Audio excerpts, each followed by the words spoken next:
Praise the lord, hallelujah. प्रभु यीशु मसीह के मधुर नाम में आप सभी को प्रेमी सलाम। प्रभु में आप सबका भाई आशीष राजकुमार और इस समय आप सभी का अभिनंदन करता हूं, स्वागत करता हूं और आप सभी का जागृति के लिए सारे कुछ हम प्रोग्राम करते हैं और साथ ही साथ आपके सामने वीडियो भेजते भी रहते हैं। बड़ी मेहनत करते हैं और बड़ा पसीना भी होता है, बल्कि आपके लिए काफ़ी मेहनत करने के लिए हमें बहुत आनंद मिलता है। और जैसे कि आप नौकरी धंधों में हैं और कई काम काजों में, कई बिजनेस में आप लोग लगे हुए हैं, प्रभु आप सबको आशीषित करे। मैं आशा करता हूं कि आप परमेश्वर के वचन के साथ जीने के लिए कोशिश करेंगे और लगातार हमारे वीडियो को कुछ लोग देख रहे हैं, कुछ नहीं देख रहे हैं। आप सभी का मैं धन्यवाद करता हूं कि टीके तो है और कुछ लोग टीके पर देखते नहीं है वीडियो, तो उनका मैं ये कहना चाहता हूं कि आलसी लोग हमें बिल्कुल नहीं चाहिए और परमेश्वर के अनुग्रह में बढ़ने वाले लोग चाहिए। साथ ही साथ आपको बताना चाहता हूं कि मसीह संगठन आज संसार भर में सबसे ज्यादा होना चाहिए। हर एक एरिया के सेवक सेविका और कलीसिया मिलजुल कर रहना चाहिए। भले आपके सिद्धांत अलग अलग है, आपके विचारे अलग अलग है, आपके जाति रिवाज अलग अलग है, लेकिन परमेश्वर के वचन को बांटने के लिए या फिर सीखने के लिए या फिर अपने विचारों को मद्देनजर में रखने के लिए आपको संगठन बनाना पड़ेगा, क्योंकि अलग अलग विचारों के साथ लोग जी रहे हैं, तो उसमें सुधारा करना बहुत ही अनिवार्य है। धन्य है वे जो आपस में मिले रहते हैं, और क्या ही मनोहर बात है जो भाई लोग आपस में मिले रहते हैं। मेरे तमाम भाइयों बहनों, क्या इस वचन को आपने जीवन में लागू करना चाहते हैं? अगर लागू करना चाहते हैं तो जरूर आप हमारे साथ संपर्क कर सकते हैं और आने वाले दिन में गुजरात के जितने भी सेवक सेविका है सभी लोग संगठन बनाइए और अलग अलग राज्य के सारे लोग संगठन बनाओ और साथ में मिलकर प्रभु के अनुग्रह को बांटो, प्रभु के प्यार को बांटने के लिए कोशिश करें। साथ ही साथ आपके शिक्षा में अगर कोई खोट है या फिर कोई अलग लोगों को अलग दिशा की ओर ले जा रहा है, तो अगर कोई जानता है, सुधारना जानता है, तो जरूर उन्हें सुधारने के लिए मार्गदर्शन बताइएगा, सलाह बताइए। आपके सेवक सेविका में झगड़ा हो गया या फिर कोई अन्य बातों के कारण कलीसिया में फूट पड़ गई है, तो आपको बताना चाहता हूं, उसको वापस जोड़िए और सही शिक्षा के साथ आगे बढ़ने के लिए कोशिश करें। गलत शिक्षाओं के साथ समझौता बिल्कुल ना करें। यही परमेश्वर का हुक्म है और परमेश्वर का बात यही है कि उसकी बातों को सुनते हुए आगे की ओर बढ़ते चले जाना चाहिए। जैसे कि हम लोग बीते हुए दिनों से लेकर आज तक सुनते चले आ रहे हैं, बुराई के बदले बुराई होती चली जा रही है। वचन कहता है, जैसा कि पहला पत्रस 3:9 में लिखा गया है, वहां क्या लिखा गया? बुराई के बदले बुराई न करो, है ना? मतलब मत करो, और न गाली के बदले गाली दो। मतलब गाली के बदले आपको और मुझे गाली भी देने की आवश्यकता नहीं, बल्कि उसके बदले में, उसके विपरीत आपको क्या करना होगा कि आशीष देना होगा, क्योंकि तुम आशीष के वारिस होने के लिए बुलाए गए हो। किस बात के लिए बुलाए गए हो? आशीष के वारिस होने के लिए आप बुलाए गए हैं। आप आशीष है, आप आशीषित है, आशीष के हकदार हो आप। मेरे तमाम भाइयों बहनों, आपको मैं ये फरमाना चाहता हूँ, जैसे कि कोई गाली देता है, गाली यानी कि बाइबल से हटकर और कोई चीजों को गलत रीति से प्रकट करके बोलते हैं, उसे गाली कहते हैं। आपको क्या लगता है? जैसे कि बीते हुए दिनों में हमने वचन के साथ बातचीत करी थी, उन लोगों को, कुछ लोगों को लगा कि आशीष गाली देता है। जैसे कई जगह कुत्ता लिखा, गधा लिखा है और लोमड़ी लिखी है ना? ऐसा कुछ, बहुत कुछ ऐसे लिखे हैं।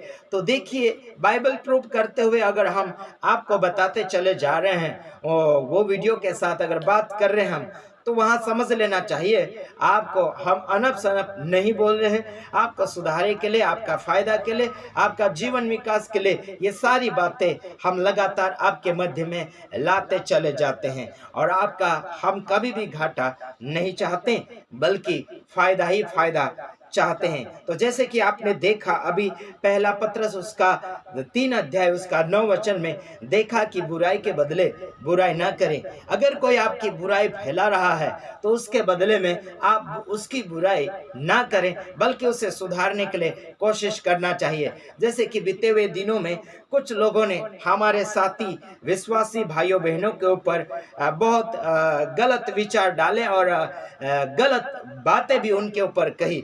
जैसे कि मध्य प्रदेश के अंदर खरी शिक्षाएं चल रही है, वहां पर काफी अच्छी शिक्षा चल रही है, बल्कि उसमें चेले चपाटे जो है वो गलत है और विश्वासी भी है, आधे अधूरे है कुछ लोग।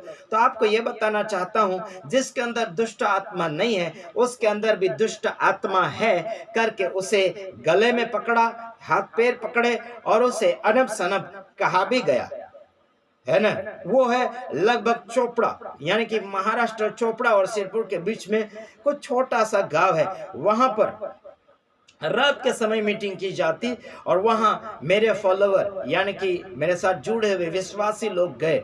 और एक लड़की है, वो प्रभु के वचन को अगर कोई गलत रीति से इस्तेमाल करता है या फिर गलत रीति से बोलता है तो वो लड़की जो है वो बीच में बोल देती है, भले वो फास्टर हो या कोई भी हो, क्योंकि वो मुझसे सीखते हैं और मुझसे सीखकर वो आगे की ओर बढ़ रहे हैं। साथ ही साथ पवित्र आत्मा उन्हें मदद करती, जितना आता उतना, क्योंकि वो पढ़ने में इतने खास माहिर नहीं है पर बोलने में माहिर जरूर है। तो उनकी उस लड़की के ऊपर क्या आरोप लगाया गया, मतलब दुष्ट आत्मा है उसके अंदर, ऐसा करके बोला गया।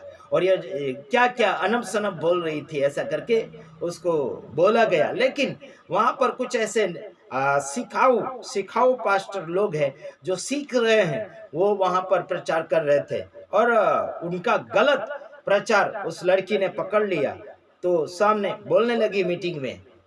तो अचानक ऐसा उनको लगा कि उसके अंदर दुष्ट आत्मा आ गई और वो बीच में भड़कने लगी। तो देखो मेरे भाइयों बहनों, हर एक आत्मा के ऊपर भरोसा ना करें। हर एक आत्मा को परखें कि वो परमेश्वर की ओर से है या दुष्ट आत्मा या शैतान की ओर से है, वो आप देख लेना चाहिए। आप अचानक किसी के ऊपर उंगली नहीं उठा सकते। समझ में आ रहा कि नहीं आ रहा? वो बुरा कर ही नहीं रही थी लड़की, फिर भी उसके ऊपर बुरी बात कही जा रही है। तो ध्यान दीजिए, उस लड़की के गले को पकड़ा, हाथ पैर को पकड़ा, ना जाने कहां कहां हाथ लगाया उन लोगों ने। क्या समझ में आ रहा है? फिर क्या हुआ, वहां पर धमाल मच गई थी, है ना। बाकी और कुछ बातें आपके सामने मैं प्रकट नहीं करना चाहूंगा, लंबी बातें होती है। तो खरी शिक्षा वाले जो मध्य प्रदेश के आदिवासी में भिलाली राठवा बारेली में जो प्रकट कर रहे हैं, ध्यान से सुनिए। लीडर भी अगर सुन रहा होगा तो उन विश्वासियों को, उन नए सेवकों को सुधारने के लिए कोशिश करें। और देखिए, जहां आप लोग जाओगे, विश्वास करने वाले और परमेश्वर के वचन को फॉलो करने वाले मेरे भाइयों बहनों, होशे की किताब के अंदर आप देख लीजिएगा, परमेश्वर का वचन आपके लिए, मेरे लिए अभी क्या फरमा रहा। उस समय होशे के जीवन में ऐसा काम हो रहा था और होशे भी आपके मेरे जीवन के लिए क्या बातें फरमा रहे हैं। तो आइए हम देख लेते हैं। जहां तू जाएगा वहां तेरा परमेश्वर यहोवा तेरे संग रहेगा। आपका और मेरा परमेश्वर, आप जहां जाएंगे वहां आपके साथ रहेंगे। बल्कि गलत काम करोगे तो बिल्कुल परमेश्वर साथ में नहीं रहेगा। आप कोई भी शिक्षा के होगे, आप कोई भी एकता के होगे, आप कोई भी संगठन के होगे, आपके साथ परमेश्वर तभी रहेगा जब आप ईमानदारी की जिंदगी के साथ जीवन को जी रहे हैं। आपको क्या लगता है, क्या आप विश्वास करने के बाद में क्या परमेश्वर को अपना गुलाम बना लोगे? बिल्कुल नहीं। परमेश्वर आपका गुलाम नहीं है, परमेश्वर आपका वॉचमैन नहीं है, परमेश्वर आपका नौकर नहीं है। मेरे भाइयों बहनों, परमेश्वर किसी को नहीं तो किसी को नौकर बनाता और ना ही किसी को ऊपर वाला बनाता। वो सबसे ऊपर है, उसके ऊपर कोई नहीं है। मेरे भाइयों और बहनों, परमेश्वर आपकी सेवा करता है और परमेश्वर ने खुद की सेवा आपको सौंप दी है ताकि वो आप परमेश्वर के सेवकाई को प्रकट कर सके। बल्कि आप खुद की सेवा करवा रहे हैं, खुद को वाह करवा रहे हैं, खुद की महिमा करवा रहे हैं। तो मैं आपको ये बताना चाहता हूं कि जहां कहीं आप जाओगे वहां परमेश्वर आपके साथ होगा, बल्कि आप ईमानदारी का जीवन जियोगे, तब आप झूठ नहीं बोलेंगे। मेरे भाइयों बहनों, हमारे ऊपर काफी फोन ऐसे आते हैं मध्य प्रदेश से और अन्य राज्यों से मेरे ऊपर डांटने के लिए और मुझे दबाने के लिए या फिर सेवा क्षेत्र से हटाने के लिए काफ़ी कोशिश की जाती है। बल्कि मेरे भाइयों बहनों, परमेश्वर ने आपको जो दिया है उस चीज़ को, उस वचन को और उस उम्मत को, उस वरदान को बांटने के लिए आप कोशिश कीजिएगा। किसी और को नीचे गिराने से आपका फायदा नहीं होगा। जैसे कि कुछ लोग मुझ पर जलते हैं, कई बातों के कारण जलते हैं। अरे भाई, जलना बंद कर दो ना। ये जलसी ये शुरुआत से आती चली आ रही है। क्या हो रहा था? कैन और हाबिल में क्या हो रहा था? जलन की भावनाएं हो रही थी। मेरे भाइयों बहनों, एक व्यक्ति अच्छा और एक व्यक्ति बुरा कर रहा था। जो अच्छा कर रहा था उसके ऊपर जलन कौन कर रहा था? जो अच्छा नहीं कर रहा था वो अच्छे के ऊपर जलन कर रहा था। जैसे कि हम कई जगह भलाई करते हैं और हम आने जाने का कई जगह किराया नहीं लेते हैं, कभी नहीं लेंगे। दूर कभी जाते हैं तो बोल देते, भाई आपसे जो होता है वो आप कर सकते, वरना पहले ही हमको थोड़ी सूचना देना चाहिए, होगा कि नहीं होगा। तो ध्यान रखिएगा, परमेश्वर आपको बुरे काम के लिए नहीं बुलाया, बल्कि बुरे कामों को दूर हटाने के लिए बुलाया। बुरे कामों में क्या होना चाहिए, क्या नहीं होना चाहिए, सुधारा होना चाहिए या बिगाड़ा होना चाहिए, यह आपको देखना चाहिए। मेरे भाइयों बहनों, हमने सुधारा का मकसद शुरू किया है। हर जाति में, हर धर्म में और हर ऊंच नीच वाले लोगों में हमने सुधारा की भावना के साथ अपनी जिंदगी को इस्तेमाल करने के लिए कोशिश की है। तो आपको क्या लगता है, जहां आप जाएंगे वहां परमेश्वर आपके साथ रहेगा, संग रहेगा, बल्कि आपको उसकी संगति में ईमानदार रहना पड़ेगा। आप क्या सोचते हैं और आप क्या करते हैं खुदावन को पता है, लेकिन आपके साथ में रहने उठने बैठने वाले और साथ ही साथ आपके साथ में जिन्होंने शादियां की, मतलब शादी की है, वो भी आपकी भावनाओं को समझ नहीं पाएंगे, आपके विचारों को जान नहीं पाएंगे, आपकी सीमा को वो नाप नहीं पाएंगे। बल्कि आपको जिसने बनाया है वही परमेश्वर आपकी सीमा और आपके विचारधाराओं को नाप तोल में बता सकता है। तो आइए मैं कुछ और बातें आपके सामने फरमाना चाहता हूँ। उन बातों को मद्देनजर रखते हुए परमेश्वर के वचन में बढ़ना चाहिए। अपने और अपनी माता का आदर करना चाहिए। विश्वासी भाइयों बहनों या फिर अन्य लोगों को मैं ये समाचार पहुंचा रहा हूं, आपके घर में माता है, पिता है, उन सभी का कदर करो। वो बूढ़े हो गए या फिर कमजोर हो गए या फिर अपने शरीर को संभाल नहीं पाते या फिर वो अपने आप को क्या बोलना चाहिए कि कंट्रोल नहीं कर पा रहे हैं, जहां वहां आपको टोक दे रहे हैं या फिर आपको रोक रहे हैं। तो ध्यान रखना मेरे भाइयों बहनों, ईश्वर जो है बुजुर्ग लोगों में जाकर कहीं अच्छी अच्छी बातें आपके लिए फरमाना चाहेगा। तो आपको देखना होगा और समझना होगा। यहाँ पर लिखा गया, मैं कौन सा वचन आपके लिए पढ़ रहा हूँ, मत्ती उसका 19 अध्याय उसका 19 वचन। तो देख लेते हैं, है ना। तो देख लेते हैं, मत्ती 19 का 19 वचन देख लेते हैं। वहां पर लिखा गया है, आदर करना, माता पिता का आदर करना, सम्मान करना। लेकिन माता पिता का आजकल कौन आदर कर रहा है? उसको कहीं और रूम में डाल देंगे या फिर गंदी जगह में उसको खटिया बिछा कर दे देते हैं। कई जगह ऐसे कि सेवक ने मीटिंग करी थी और काफी लोग आए, मेहमान आए, बहुत मेहमान आए, लेकिन माता पिता को जहाँ पर भेड़ बकरियां रहती है वहां पर उनको खटिया बिछा दी। और बहुत सारे मेहमान आए, उनके लिए बहुत अच्छी अच्छी जगह थी, अच्छा पकवान था, अच्छा खाना था।